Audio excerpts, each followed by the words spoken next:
Breaking news. కూకట్పల్లిలో 10 ఏళ్ల బాలిక దారుణ హత్యపై మిస్టరీ కొనసాగుతోంది. ఆ బాలికను చంపిందెవరు?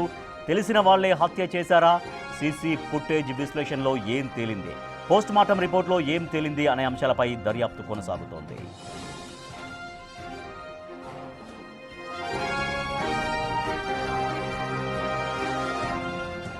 బాలిక ఉండే భవనంలో ఉంటున్న వ్యక్తులే హత్య చేసి ఉంటారని పోలీసులు అనుమానిస్తున్నారు. ఈ భవనం ప్రధాన ద్వారం గుండా ఇతరులెవ్వరూ రాకపోకలు సాగించలేదని విచారణలో గుర్తించారు.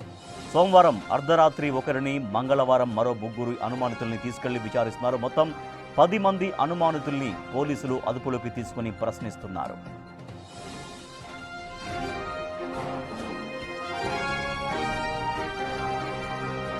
బాలిక తల్లిదండ్రుల్ని కూడా పిలిపించి మాట్లాడారు పోలీసులు. ఆర్థిక వ్యవహారాలు, వ్యక్తిగత కక్షలు ఎవరితోనైనా ఉన్నాయా అనే కోణంలో వివరాలు తెలుసుకున్నారు.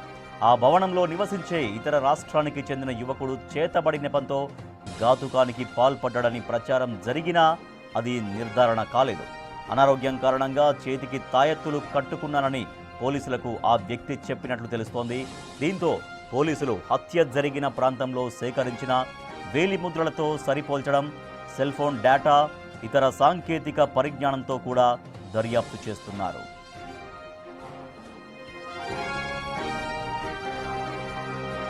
బాలిక శరీరంపై 20 వరకు కత్తి గాయాలున్నాయి.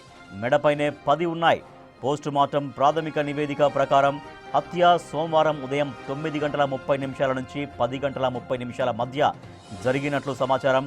ఆ సమయంలోనే బాలిక కేకలు వినిపించినట్లు పక్క భవనంలో నివసించేవారు పోలీసులకు సమాచారం ఇచ్చారు. అన్ని కోణాల్లో సమాచారం సేకరిస్తున్న అధికారులు పథకం ప్రకారమే ఈ దారుణానికి పాల్పడినట్లు, కక్షతోనే హత్య చేసినట్లు అంచనాకు వచ్చారు.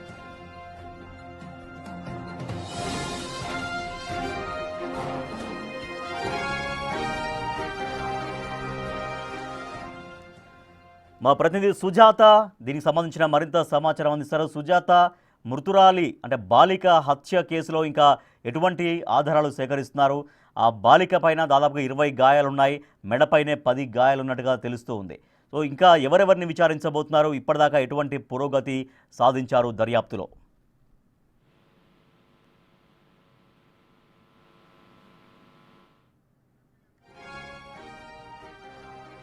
కూకట్పల్లిలో 10 ఏళ్ల బాలిక దారుణ హత్యకు గురైంది. ఈ హత్య పైన ఇంకా మిస్టరీ కొనసాగుతుంది. అసలు బాలికను ఎవరు చంపారు? తెలిసిన వాళ్ళే చంపారా? సీసీటీవీ ఫుటేజీలో ఏమైనా ఆధారాలు దొరికాయా అనే అంశాలపైన దర్యాప్తు జరుగుతోంది. అయితే ఆ భవనంలో ఇంకా ఉండేటువంటి వ్యక్తులే ఈ హత్యకు పాల్పడి ఉంటారు అన్నటువంటి అనుమానం పోలీసులు బలంగా వ్యక్తం చేస్తున్నారు. ఈ భవనం ప్రధాన ద్వారం గుండా ఇతరులు ఎవరు కూడా రాకపోకలు సాగించలేదు అనేది వాళ్ళైతే ఒక అంచనాకు వచ్చారు. అయితే బాలిక ఒంటిపైన 20కి పైగా తీవ్ర గాయాలున్నాయి. మెడపైనే 10కి పైగా గాయాలు ఉన్నట్లుగా పోలీసులు గుర్తించారు. మా ప్రతినిధి సుజాత మరింత సమాచారం అందిస్తారు. సుజాత, బాలిక హత్య కేసులో ఇంకా ఎటువంటి పురోగతి సాధించారు పోలీసులు? కుకట్పల్లి బాలిక హత్య కేసులో పోలీసుల దర్యాప్తును ముమ్మరం చేశారు. 5 బృందాలుగా ఈ హత్య గల కారణాలను ఒకవైపు క్లోజ్ టీమ్ అన్ని వివరాలను సేకరిస్తుంది. ఇప్పటికే అక్కడ ఉన్నటువంటి టెక్నికల్ ఎవిడెన్స్ అంతా కూడా కలెక్ట్ చేస్తుంది.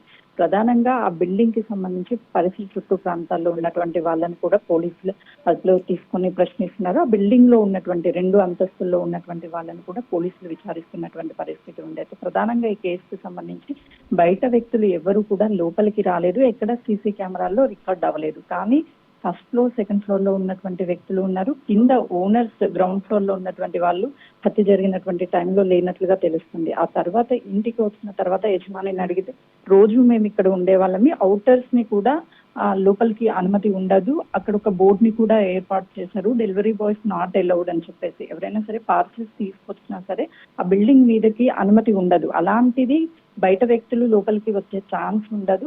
ఫస్ట్ ఫ్లోర్, సెకండ్ ఫ్లోర్ లో ఉన్నటువంటి వాళ్ళు ఎవరైనా అయ్యి ఉండొచ్చేమని అనుమానాలు వ్యక్తం చేస్తున్నారు. దాదాపు నిన్న 10 గంటలకి పైనే సెకండ్ ఫ్లోర్, ఫస్ట్ ఫ్లోర్ లో ఉన్నటువంటి వాళ్ళని కూడా పోలీసులు విచారించారు. వాళ్ళు చెప్పినటువంటి సమాధానాలు ఈ హత్యకి కారణము ఎలాంటి మ్యాచ్ అవ్వకపోవడం వల్ల ఒకవైపు బయట వ్యక్తులు ఉన్నారా లేకపోతే ఎవరున్నారా అన్న కోణంలో కూడా పోలీసులు కేసును అయితే దర్యాప్తు చేస్తున్నటువంటి పరిస్థితి ఉంది. ప్రస్తుతం 10 మంది పోలీస్ అదుపులో ఉన్నారు. వాళ్ళంతా కూడా విచారిస్తున్నారు. తల్లిదండ్రులు మాత్రము మాకు ఎవరితో ఎలాంటి గొడవలు లేవు, గతంలో ఎప్పుడూ కూడా వివాదాల్లో మాకు ఆ వివాదాలకు వెళ్ళలేదు అని చెప్తున్నారు.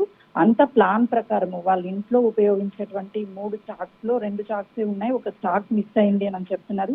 అక్కడ ఉన్నటువంటి చాక్ తోని అత్యంత కిరాతకంగా ఆ చిన్న పాపని దాడి చేసి చంపినట్లుగా కూడా తెలుస్తుంది. అయితే ఉదయం 9:30 గంటల ప్రాంతం నుంచి 10:30 గంటల మధ్య ప్రాంతంలోనే హత్య జరిగినట్లుగా కూడా అది ప్రాథమిక రిపోర్ట్ లో చెప్తున్నారు పోలీసులు. మరోవైపు ప్రధానంగా ఈ కేసుకి సంబంధించి హత్య ఎవరు చేశారు అని టెక్నికల్ ఎవిడెన్స్ ని కలెక్ట్ చేసినప్పటికీ ఆ ఎవిడెన్స్ ద్వారా కూడా హంతకుడు ఎవరు అని గుర్తించలేనటువంటి పరిస్థితి ఉంది. Right. కాబట్టి పోలీసులు ఖచ్చితంగా ఈ కేసుని కొంతవరకు సవాల్గా తీసుకునే అవకాశం చాలా స్పష్టంగా కనిపిస్తుంది. రాజు, రైట్, థ్యాంక్ యూ సుజాత.